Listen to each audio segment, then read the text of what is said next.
적폐청산 수사와 관련해서 이명박 전 대통령이 입장을 밝혔습니다. 정치 보복이라고 규정하면서 정면 대응에 나섰는데요. 전문가 세 분 모셨습니다. 이종훈 정치평론가, 허성무 경남대 초빙 교수, 최진영 변호사 모셨습니다. 어서 오세요. 안녕하십니까.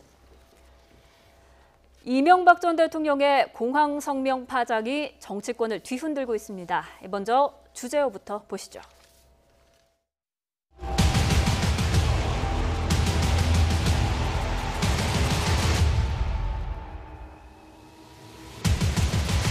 적폐청산의 명목으로 이것이 과연 개혁이냐, 감정풀이냐, 정치 보복이냐 이런 의심이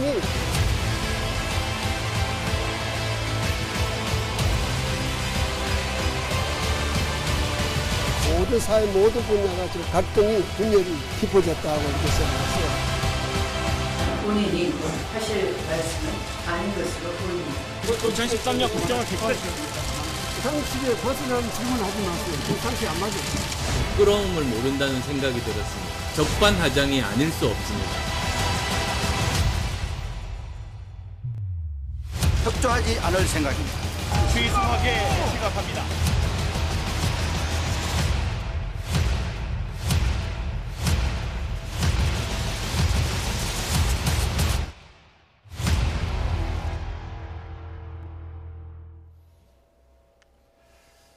네, 이것이 과연 개혁이냐 아니면 정치 보복이냐 이명박 전 대통령이 공식적으로 입장을 발표했는데요. 발언 어떻게 들으셨습니까? 예, 이명박 전 대통령 입장에서야 지금 수사망이 사실 좁혀오는 게 아닙니까? 본인의 가장 핵심 측근이었던 원세훈 국정원장 이미 구속되었고 그리고 재판받고 실형 받고 있고 또 추가 수사와 추가 재판이 가능한 그런 상황까지 가 있는 거.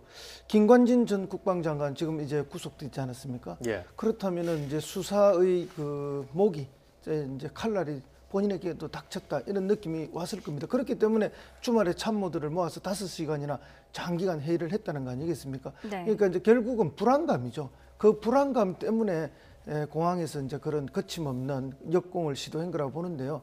근데 이제 국민들이 그 역공에 과연 얼마만큼 동의하느냐는 별개의 문제거든요. 물론 이제 이명박 전 대통령을 지지했거나 보수적인 분들은 또 그런 감정을 가지고 있고 또 그런 말에 동의하는 분이 있겠지만은 또 많은 분들은 이명박 정권 하에서 일어났던 수많은 석연찮은 사건들에 대해서 이제는 진실이 밝혀지지 않은가 이렇게 느껴지고 있고 오히려 이명박 대통령의 이런 발언에 대해서 뭔가 잘 맞지 않는 이야기를 하시는 것은 아닌가 그렇게 느껴지는 것이라 봅니다. 네, 말씀하신 것처럼 불안해서 그런지 상당히 예민한 반응을 보였고요. 단어 선택도 상당히 강했던 것으로 느껴지는데 어떤가요? 그렇습니다. 그 A4 용지로 한 장 반, 1000단어 정도 됐다라고 얘기를 합니다. 실질적으로 그 공항에 나오시기 전에 내부적으로 한 5시간 동안 격론이 벌어졌는데 서면으로 상당히 작성을 했지만 그와 같은 서면을 읽지 않고 현장에서 증문즉설 이렇게 얘기를 했다라고 합니다. 그러다 보니까 정제된 단어라기보다는 평소 때 마음에 두고 있던 단어가 툭툭 튀어나오는 것 같습니다. 실질적으로 감정풀이, 적폐 어떤 그 정치 보복성 어떤 의혹이 있다 이렇게 얘기를 하셨는데 말씀하셨듯이 감정풀이라는 게 뭐겠습니까? 결국 그 노무현 전 대통령이 그와 같은 극단적 선택에 대한 감정풀이가 아니냐. 그것이 결국 내 밑에 있는 사람을 불러서 결국 나한테까지 칼로 그 어떤 그 조여오는 것이 아니냐 하는 결국 감정풀이와 정치 보복은 같은 맥락인 것 같은데 네. 현재 있어서 여야의 어떤 입장이 굉장히 어떻게 차이가 나고 있습니다만 오히려 박근혜 전 대통령은 이명박 전 대통령에 대한 칼날이 있음으로 해서 오히려 이 보수 전체를 결집하는 그런 효과가 있다라고 보이기 때문에 과연 이와 같은 어떤 정책적 기조를 청와대에서 계속 밀어붙일 것인지에 대해서는 조금 더 지켜봐야 될 것 같습니다. 이종훈 평론가님, 이명박 전 대통령이 현 시점에서 주목받는 가장 핵심적인 이유 다시 한번 정리해 주시죠. 네, 그러니까 일단은 지금 이제 수사선상에 오른 그 사안을 중심으로 말씀을 드린다면, 그러니까 지금 국정원 그 심리전단, 2012년 이제 대선에도 개입을 했습니다만. 그 심리전단이 사실은 댓글 활동이 그 전부터 2009년 경부터 그러니까 그 광우병 그 사태 이후부터 계속 지금 사실은 작업을 해온 것으로 드러난 상황 아닙니까?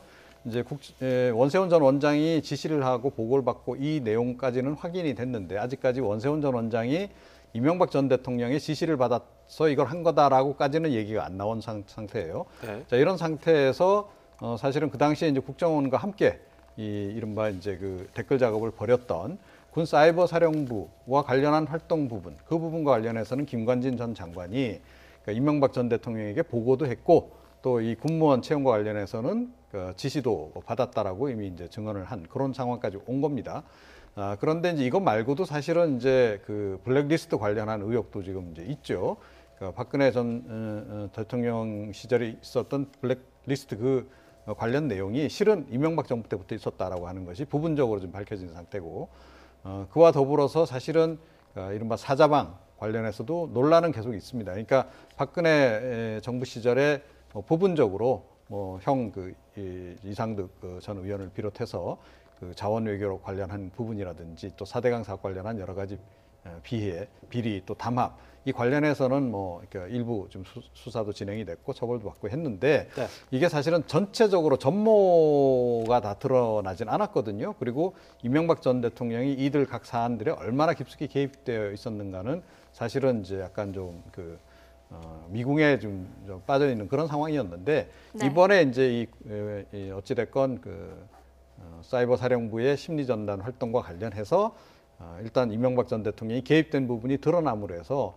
나머지들도 지금 어떻게 될지 모르는 상황이 돼버린 거죠. 그래서 제가 보기에는 김관진 전 장관이 이번에 그 검찰 수사 과정에서 언급한 내용 그런 정도였다면 이명박 전 대통령이 이렇게까지 긴장하지는 않았을 것이라고 봅니다. 네. 그야말로 이제 약간 부인도 좀 하고 어느 정도 해명을 좀 해나가는 그런 선에서 이제 그쳤을 텐데 상당히 좀 적극적으로 대응하기 시작했거든요. 알겠습니다. 그래서 좀 더 광범위하게 본인과 관련한 수사가 진행될 가능성이 높다 이런 판단을 일단 내린 것으로 이렇게 보입니다.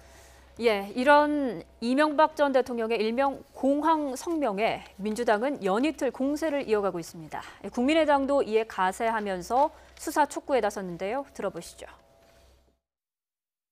이명박 전 대통령이 온 국민의 영혼인 적폐청산을 정치보복이라거나 감정풀이 등으로 표현하며 공개 비난했습니다.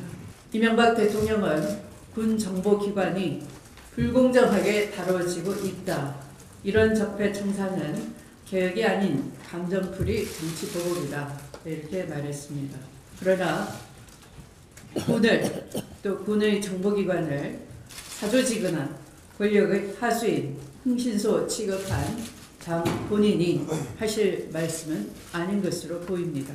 전임 정권의 불법 선거 개입으로 출범한 박근혜 정권의 취약성이 바로 국정농단과 헌정유린의 온상이었다면 이를 조장하고 주도했던 이명박 정권은 말 그대로 적폐의 원조라 해도 지나친 말이 아닐 것입니다. 이명박 전 대통령의 기자회견 기사를 보고 부끄러움을 모른다는 생각이 들었습니다.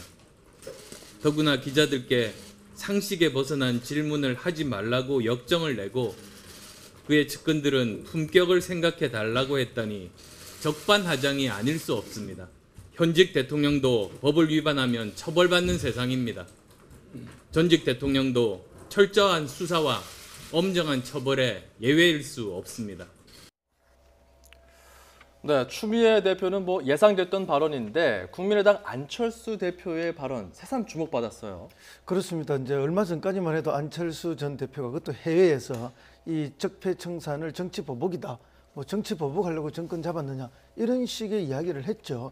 그래서 그때 굉장히 생뚱맞다 생각하는 분들이 많았고 사실은 안철수 대표가 그 발언 때문에 엄청난 역풍에 시달렸던 거 사실입니다. 네. 그래서 도대체 정체가 뭐냐 이런 비판까지도 받았는데 사실은 이제 그 이명박 정부 하에서의 이 댓글 공작에 안철수 대표 역시 피해자 중에 한 명입니다. 주로 이제 문재인 현 대통령이 그때 당시 굉장히 비난의 대상이 됐지만 사실은 안철수 대표도 동시에 그런 비난을 받았거든요. 네. 그리고 이제 새삼스럽게 자신도 피해자였던 것을 지금 자각하게 된 거죠.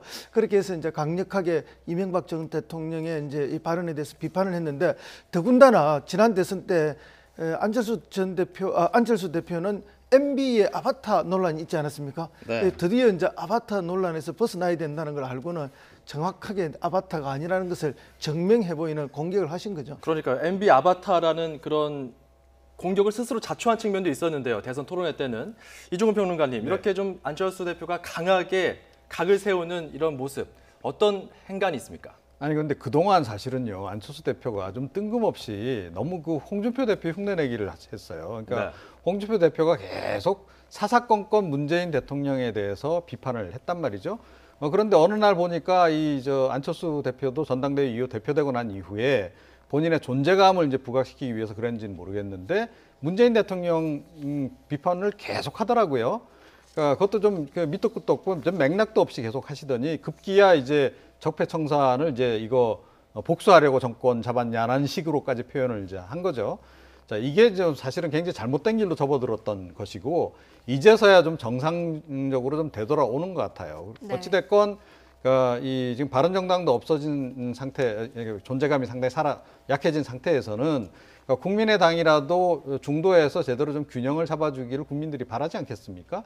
자, 그렇다면 비판할 건 비판하고 잘한 부분은 또 칭찬도 하고 이런 것이 좀 필요한 그런 거라고 저는 보거든요. 특히 적폐청산과 관련해서는 워낙 이 누적된 적폐가 많고 사실은 그 적폐로 말미암아서 촛불 혁명까지 있었던 건데 그 역사를 다 깡그리 무시하고 이 적폐청산 이 자체에 대해서 비판을 하는 것 이거는 굉장히 잘못됐다. 다만 적폐청산 절차와 관련해서 문제가 될 만한 부분들이 있다면 또는 좀 너무 과도한 부분이 있다면 그런 부분에 대해서 약간 지적 정도는 할 수는 있겠죠. 그런데 이번 같은 경우는 완전 원초적으로 좀 부정하는 발언을 해서 논란을 빚었던 것이고 알겠습니다. 이제라도 좀 이제 제대로 좀 전략을 좀 방향을 좀 설정을 잘해서 나가야 할 것이다. 예, 안 그러면 그나마 좀 존재감 약한데 더 약해질 수 있다 이렇게 생각합니다. 네. 네, 일각에서는 이런 안철수 대표의 발언이 바른정당과의 연대나 통합에 영향을 미치지 않겠냐 이런 지적도 있거든요. 그렇습니다. 근데 지금 봤을 때는 이른바 그 보수 야권 같은 경우에는 같은 목소리를 내고 있죠. 네. 한마디로 이와 같은 그 이명박 전 대통령의 어떤 그 정치 표적 수사와 같은 논란에서 같은 목소리. 예를 들어서 이제 그 한국당 같은 경우에는 문재인 정부가 적폐 청산에만 몰두하고 있다라고 얘기를 하고 있고 바른정당 같은 경우에 오히려 그것보다 오히려 훨씬 더 강한 어조로 적폐 청산 놀이에 온통 빠져 있다 이렇게 얘기를 하고 있습니다. 그 반면에 지금 국민의당 같은 경우에는 사실상 민주당보다 오히려 더 강력하게 이명박 전 대통령에 대한 어떤 적폐 청산 드라이브를 더 걸면서 이 박지원 그 전 대표 같은 경우에 뭐라고 하고 있습니까?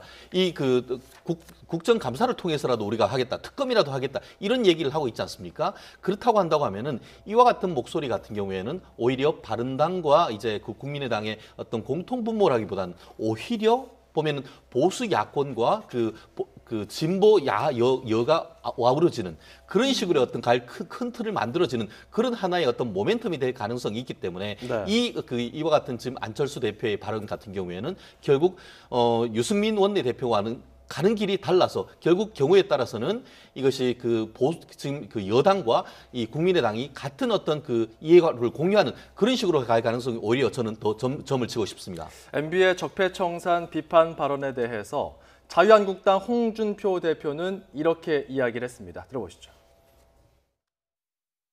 청와대 정부 여당의 마치 조선시대의 망나니 칼춤을 연상시키는 그런 작태를 보고 있습니다.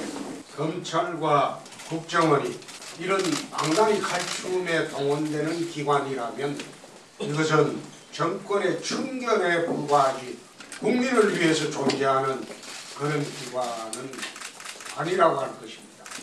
우리 당과 우리 보수 우파 세력들은 하나가 되어서 정치 보복에만 혈안된 망나니 칼춤을 막아야 합니다. 예, 적폐청산을 망나니 칼춤이다 이렇게 규정을 했습니다. 어쨌든 이제 적폐청산은 뭐 어떤 특정 개인을 벌하기 위해서라기보다는 과거에 잘못됐던 것을 바로잡고 또 제도적으로 개선하기 위해서 하지만 또 바로잡다 보면 과거에 명백한 실정법을 위반한 불법적 행위를 저지른 사람에 대한 처벌은 불가피한 것이거든요. 근데 그 처벌의 대상이 되는 사람들이 주로 자유한국당의 소속됐던 사람들이고 거기서 배출됐던 사람들 아닙니까? 그러니까 이제 자유한국당 대표로서는 이렇게 방어막을 칠 수밖에 없는 것이죠. 야당으로서는 이렇게 방어하고 정치 탄압이다, 정치 보복이다라고 주장할 때 가장 방어하기 수월한 겁니다. 이제 그래서 당연히 이런 수순으로 방어를 한다고 보는데요. 과연 이제 국민들은 얼마나 이것을 동의할까? 물론 일부 동의자도 있겠지만 대다수 동의하지 않는 분들도 계시리라 보는데 홍준표 대표 역시 법률가입니다. 법률가면은 법치주의를 생각해야 되고 법 앞에 만인이 평등하다는 것을 누구나 인식해야 되는데 네. 아마도 법 앞에 평등하고 싶지 않은 마음이 또 좀 들어있는 것이 아닌가 이렇게 얘기집니다. 법 얘기가 나와서 말이죠. 최진영 변호사님, 검찰의 칼끝이 MB를 향하고 있다 이런 보도들이 쏟아지고 있는데 검찰도 그렇다 하더라도 뭔가 확실한 물증이 있어야지 수사를 하지 않겠습니까? 그렇습니다. 그렇기 때문에 아직까지도 그 검찰 같은 경우에는 일국의 대통령에 대한 어떤 그 수사에 대한 이 대비가 있기 때문에 명확한 물증이나 명확한 다른 증거가 없다라고 한다고 하면은 오히려 역풍, 되치기를 당할 우려가 있지 않겠습니까? 그러다 보니까 그 김관진 전 장관에 대해서 구속영장을 발부를 하면서도 거기에 이명박 전 대통령의 공범 여부에 대해서는 기재를 하지 않았습니다. 그리고 아직까지 그 이명박 전 대통령에 대해서 어떤 입건도 하지 않았다라고 해서 말을 조심하고 있습니다. 그렇지만 우리가 지금 여기에서도 다 묵시적으로 얘기를 하듯이 언젠가는 그것이 빠르면은 올해 내가 될 가능성도 있다라고 하면서 그 검찰에 소환할 가능성이 상당히 높다라고 하지 않습니까? 네. 결국 그 김관진 전 장관이 구속된 이후에 오늘 어제였죠. 처음 이제 검찰의 수사를 받고 있는데 아직까지는 직접적으로 이와 같은 댓글에 관해서 그 이명박 전 대통령이 지시한 적이 없다. 보고만 했지. 이와 같은 진술이 나왔는데 과연 김관진 전 장관으로부터 어떤 진술이 나오는지에 따라서 그 칼날은 바로 직접적으로 이명박 전 대통령에게 갈 수 있는데 네. 그와 같은 것이 가능할지에 대해서는 아직은 좀 의문이다. 이렇게 얘기할 수 있습니다. 지금 설명해 주신 그대로 지금 수사가 진행이 되고 있는 겁니다. 자, 그런 지금 검찰이 이 지금 정권의 충견인가요? 그리고 최근에 검찰이 구속영장 청구하면 번번이 지금 이 영장실질심사에서 거부를 당해서 구속도 못하고 지금 불구속 수사로 지금 진행하고 있는 지금 핵심 인물들도 한둘이 아니에요. 자, 그런데 또 검찰이 지금 어떤 그 정권의 충견이라고 이야기를 할 수 있냐는 얘기입니다. 그리고 홍 대표가 국정원도 얘기를 했는데 그러면 그 이명박 박근혜 정부 시절에 그 당시 국정원은 그럼 어땠다는 거죠?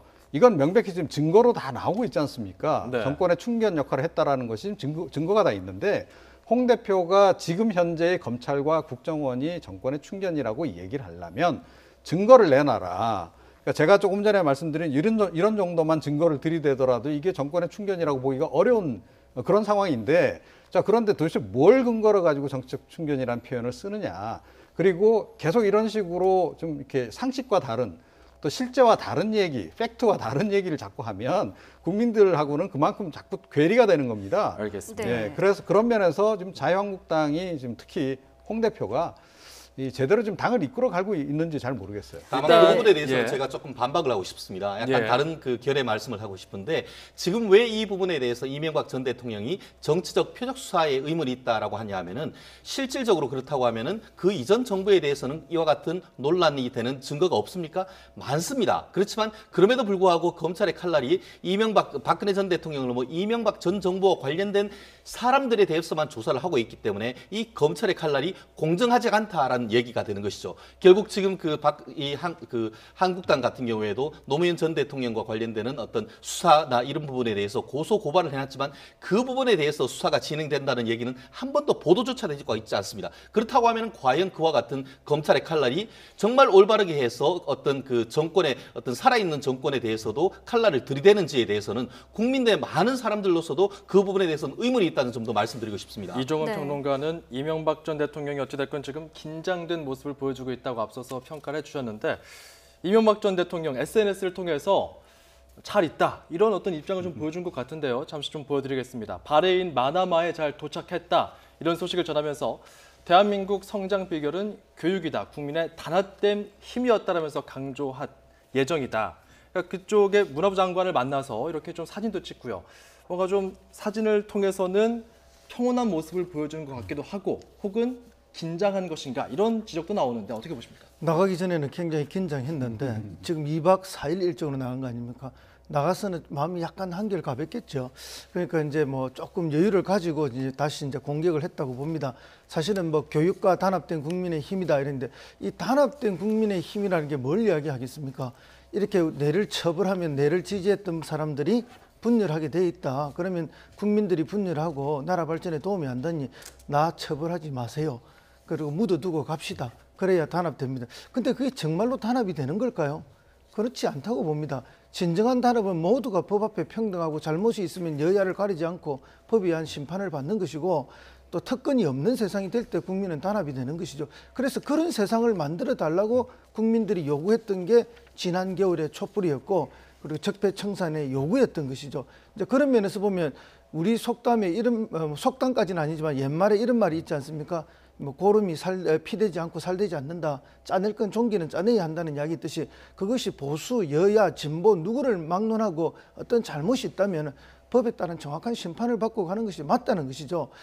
방금 뭐 최 변호사님께서는 뭐 특정 정권의 사람들만 한다 했는데 지금 살아있는 권력 그 정무수석도 지금 구속 직전에 가 있는 거 아닙니까? 구속은 아니더라도 곧 소환돼서 조사받아야 될 상황까지 몰려있는 이런 상황인데 그러면 검찰이 과연 그러면 편파적으로 한다면 현 정권의 최고 실세 정무수석을 수사를 안 해야죠. 지금 바로 하고 있는 거 아닙니까? 예외 없이 지금 다 하고 있다고 봅니다. 그러니까 이명박 전 대통령이 지금 하고 싶은 얘기는 이거 같아요. 그러니까 지난 정부 때는 살살 다루더니 왜 이제 와서 이 정부에 와서 날 이렇게 심하게 다루느냐라는 얘기를 좀 하고 싶은 거예요. 네. 그러니까 사실은 이제 박근혜 정부 시절에도 이명박 전 대통령 즉 자원외교 비리 관련해 가지고 형에 관한 수사 상당히 좀 진행을 하지 않았습니까? 그런데 이명박 전 대통령은 딱 건드리질 않았거든요. 자기는 안 건드린 겁니다. 그런데 이번에 이제 자칫 잘못하면 자기도 이제 수사를 받아야 될 상황이라는 것이 느껴지니까 이제 반응을 보이는 거죠. 그런데 자 그러면 그때와 지금과 비교해서 어떤 정권에서 더 지금 원리 원칙적으로 지금 수사에 임하고 있느냐, 또 적폐에 제대로 대응하고 있느냐를 우리가 냉정하게 보자는 거죠. 저는 지금 정권이 어찌됐건 좀 더 냉정하게 가고 있고 자꾸 지금 뭐 자유한국당 쪽에서 뭐 하명수사 하는데 제가 보기에 제가 아는 한은 하명수사의 증거가 없어요. 그러니까 증거를 내놓고 이야기를 하든가 그렇게 하는 것이 좋다. 그리고 이 사실은 이 이명박 정부 시절 박근혜 정부 시절에 있었던 좀 비상식적인 수준에서의 이런 그 일들과 관련해서는 자유한국당도 빨리 털어내는 게 전 좋다라고 생각을 해요. 네. 그게 오히려 도움이 됩니다. 그리고 잘못된 거 있으면 우리도 정리할 거 정리한다. 그리고 보수 정말 새롭게 태어나자라고 나가는 쪽이 훨씬 더 좋은데 왜 이러고 계실까? 저는 좀 안타까운 생각도 좀 들어요. 제가 예. 딱 하나만 말씀드리면 약간 주제에 어긋났습니다만 오늘 MBC 김장김 사장이 해임이 됐죠. 그리고 난 다음에 MBC 노조가 복귀를 하면서 한 말이 하나가 있습니다. 현 정부도 사장 스님이라든지 방송에 개입하면 우리가 가만히 있지 않겠다라고 현 정부와 청와대를 향해서 MBC 노조가 강하게 경고를 하고 복귀를 하고 있습니다. 그것은 지금 자유한국당 쪽에서는 방송장악이라고 계속 이야기했지만 결코 방송장악이 될 수 없다는 것을 노조가 단결된 힘으로 현 정권에게조차 경고하고 있는 것이거든요. 그래서 지나친 그 한쪽 편의적인 그런 판단을 하는 것은 조금 무리가 있다 이렇게 생각합니다. 알겠습니다. 예, 이 적폐 청산에 대해서 MB 측이 반격을 준비한다. 여기에 방점을 찍으면 일각에서는 이런 이야기도 나오고 있거든요. 과거 노무현 전 정부의 여러 가지 이야기들에 대해서 뭔가를 갖고 있다. 뭐 이런 이야기도 일각에서는 나오고 있습니다. 그렇습니다. 한마디로 그 계속 이렇게 간다면 우리도 정면 대응하겠다. 그리고 노무현 전 대통령의 뇌물죄와 관련된 것과 관련해서 우리가 알고 있지만 얘기를 안 할 뿐이다. 이런 얘기가 지금 그 후문으로 나오고 있지 않습니까? 실질적으로 아시다시피 그 노무현 전 대통령에 대해서는 실질적으로 노 전 대통령께서 극단적인 선택을 하기 전에 실제로 모든 그 어떤 검찰 수사가 다 끝났던 상태입니다. 그렇기 때문에 그 당시에 이제 돈을 줬다고 하는 강금원 회장이나 이런 부분에 대해서도 실제로 재판에 넘길까 여부에 대해서 검토하던 도중에 그와 같은 일들이 있었기 때문에 한 분이 돌아가심으로써 모든 것이 공소권 없음으로 다 덮었습니다. 그렇지만 그것이 법리적으로 봤을 때는 실질적으로 아직까지 공소시효가 다 남아있고 그 부분에 대해서 수사를 해서 재판에 넘긴다라고 한다고 하면은 결국 노무현 전 대통령과 관련된 모든 분들에 대해서 상당 부분 어떤 형사 책임을 물을 가능성이 상당히 있고 더불어서 지금 그 한 가지 또 국정원과 관련되는 어떤 뭐 그 어떤 그 돈 같은 거 특수활동비가 나갔다라고 하지만 실질적으로 노무현 전 대통령 2007년 때 샘물교회 사람들이 이 IS에 체포돼서 갔을 때 그 몸값으로 국정원에 한 3천만 불을 인출을 해서 그중에 2천만 불은 몸값으로 쓰고 1천만 불은 그 당시에 남북 정상회담에서 북한의 준비 자금으로 줬다는 의혹이 상당 부분 제기된 상태입니다. 그런 부분에까지도 만약에 수사를 하게 된다고 하면은 결국 이번 정권에 된지 그 수사가 안 된다 하더라도 언젠가는 이와 같은 것이 또다시 어떤 보복을 부를 수 있는 그런 부분이 있기 때문에 과연 이 부분에서 어느 선에서 정말 있는 그대로 다 갈 것인가 아니면 이것이 다시 한번 또 역풍이 불 것인가에 대해서는 아마 청와대도 고민할 가능성이 있다고 봅니다. 사실상 이제 이명박 전 대통령 뭐 소환 시기만 남겨뒀다 이런 관측까지 나오는 상황에서 적폐청산을 둘러싼 여야 그리고 온 사회적으로 참 관심이 많이 집중되고 있는 것 같은데 향후 추이를 계속해서 지켜봐야 될 것 같습니다. 자, 이해운 대표 사퇴 2달여 만에 바른정당에 유승민 의원이 구원투수로 나섰습니다. 주제해 보시죠.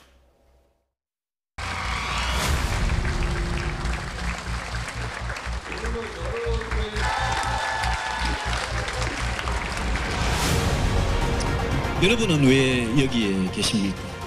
왜 이 힘든 곳에 여러분 남아 계십니까? 우리에게 희망이 있기 때문입니다. 여러분 두렵습니까? 사라질지 모를까 봐 여러분 겁납니까? 저는 두렵지 않습니다.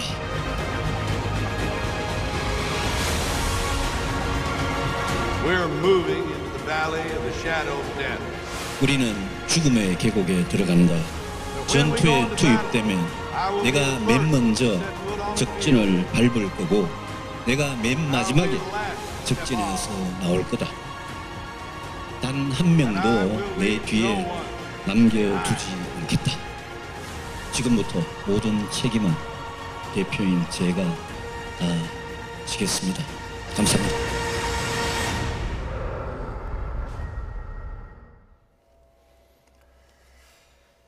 네, 상당히 비장했습니다. 취임 일성을 보면 유승민 바른정당 대표는 이제 앞으로의 길을 죽음의 계곡이라 표현할 정도로 순탄치 않을 것으로 스스로도 전망하고 있는데 어떤 과제들이 남아 있을까요? 글쎄요. 그러니까 처음부터 끝까지가 과제죠.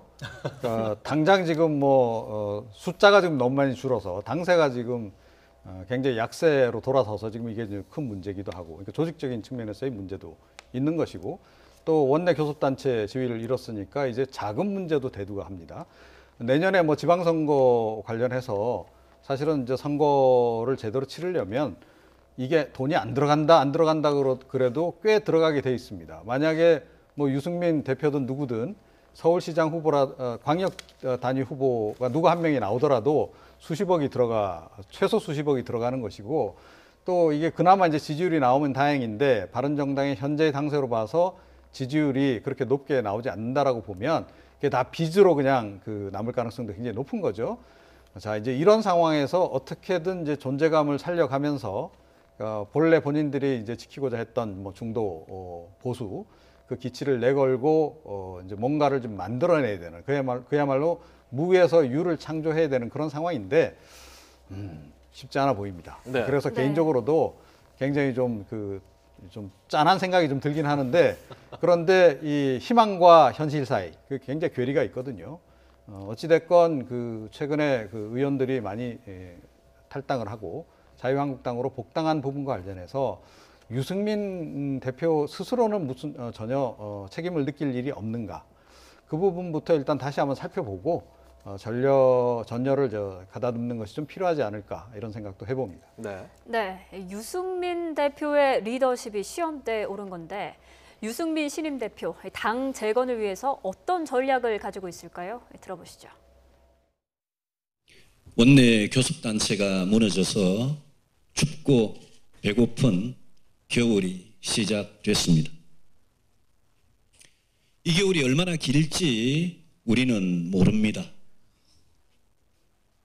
그러나 우리가 똘똘 뭉쳐서 서로의 체온을 나누면서 강철 같은 의지로 이 죽음의 계곡을 건넌다면 어느새 겨울이 끝나고 따뜻한 새봄이 와 있을 겁니다. 바른정당을 지키겠습니다. 개혁 보수의 창당 정신, 그 뜻과 가치를 지키겠습니다. 최대한 설득하고 있습니다. 그래서 많이 안정을 찾으신 분들도 계시고 아직도 좀 더 설득이 필요한 분도 일부 있고 그런 상태입니다. 글쎄요, 그거는 뭐 제가 별로 언급할 필요가 없는 이야기 같습니다. 그거는 홍 대표한테 물어보시죠. 문이 닫혔다라는 표현이 무슨 뜻인지 저도 잘 모르겠습니다. 따뜻한 새 봄을 만들겠다라면서 중도 보수 통합을 위한 새로운 창구를 만들겠다라고 했는데 이게 구체적으로 어떻게 하겠다는 겁니까? 그렇습니다. 실질적으로 이와 같은 중도 보수 통합이란 얘기가 왜 나왔는지 다들 아실 겁니다. 실질적으로 11월 13일 오늘 전당대회를 하지 말고 통합 전당대회를 하자라는 경기지사로부터의 어떤 중재안이 왔었습니다. 그럼에도 불구하고 그걸 거부를 하면서 결국 강행을 했었는데요. 그러면서 이제 그와 같은 갈등을 봉합하면서 한 달 앞을 시간을 주겠다라고 하면서 한 달 내에 중도 통합의 어떤 큰 그림을 그려달라. 그와 같은 요청을 받았었는데 말씀드렸듯이 지금 유승민 대표의 첫 번째 어떤 과제는 생존이겠죠.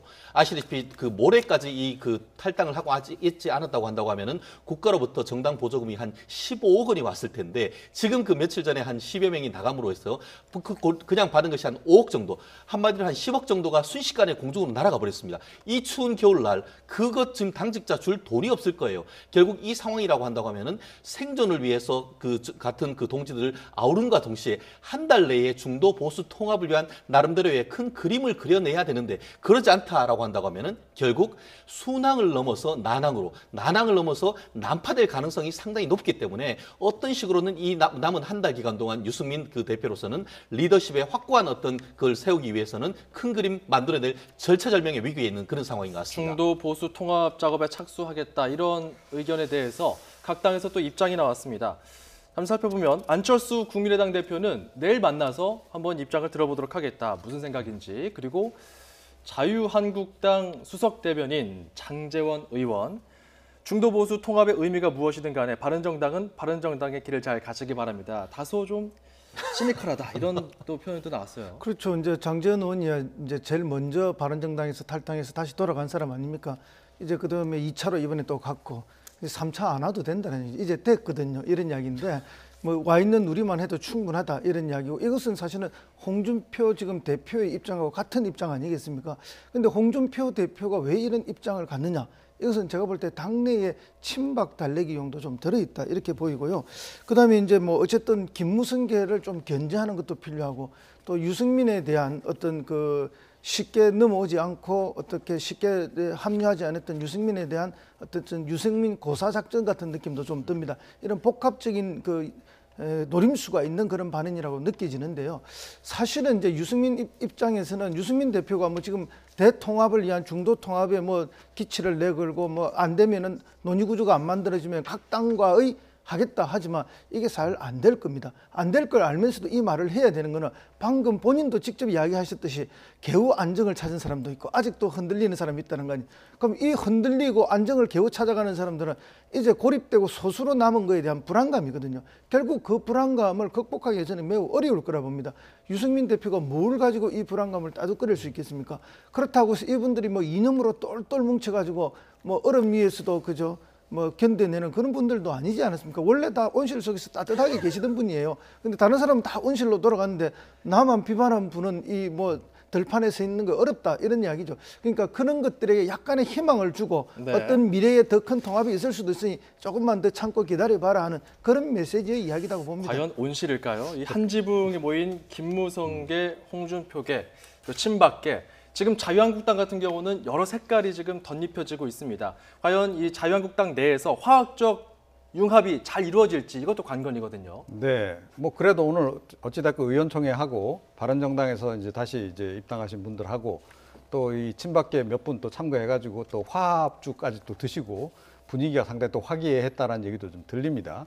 그리고 오늘 의원총회가 생각보다는 그렇게 이 친박계가 날을 세우지 않았다라는 거 아니겠어요? 그러니까 친박계의 요청으로 열린 의원총회였음에도 불구하고 친박계가 그렇게까지 이 공세적이진 않았다. 홍준표 대표에 대해서도 그렇고 다시 이 복당한 사람들에 대해서도 그랬다. 자, 이건 무엇을 의미하느냐? 그러니까 당장은 그냥 그 큰 전쟁 없이 조용하게 일단 이렇게 잔잔하게 가자는 거죠. 서로 숨고르기를 하는 거고, 그리고 그 이면에는 역시 그 홍준표 대표하고 서청원 의원 간의 얘기가 잘 마무리가 된 것 같습니다. 네. 그래서 이제 당분간은 우리 이렇게 휴전 상태로 그냥 가자. 이런 정도로까지 얘기가 지금 됐기 때문에 지금 이제 진행이 그렇게 된 것 같고. 뭐 그건 책임 문제니까 좀 이따 보자. 뭐 이런 식으로 답변을 했다고 하죠. 예, 그런 거죠. 그러니까 이제 잠깐 좀 쉬었다 가자. 우리 좀 힘들지 않냐 서로. 당신도 힘들지 나도 힘들어. 잠깐 좀 쉬자. 그 의미가 저는 훨씬 더 지금 강하지 않나 이렇게 생각합니다. 뭐 친박 김진태 의원 같은 경우는 페이스북을 통해서 불만을 토로했지 않습니까? 그렇습니다. 실질적으로 한마디로 홍준표의 동무대였다. 뭐 이런 식으로 해서 그 지나치게 어떤 그 홍준표 의원이 그 대표가 어떤 독재적으로 이 당을 이끌어간다라는 상당 부분 비판을 이끌어내는 것 같은데요.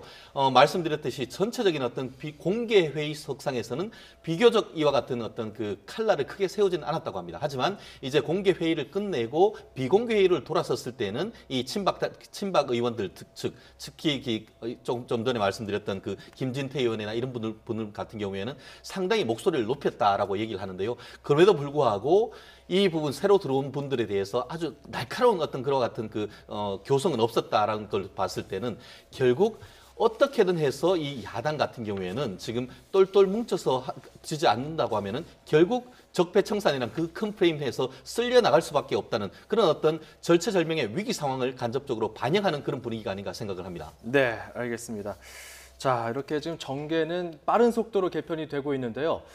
이 가운데 적폐청산도 있고 그리고 한국 정치의 미래도 달려있는 것 같습니다. 생산적인 발전이 좀 이루어져야 될 것 같습니다. 오늘 대담은 여기까지 드리도록 하겠습니다. 지금까지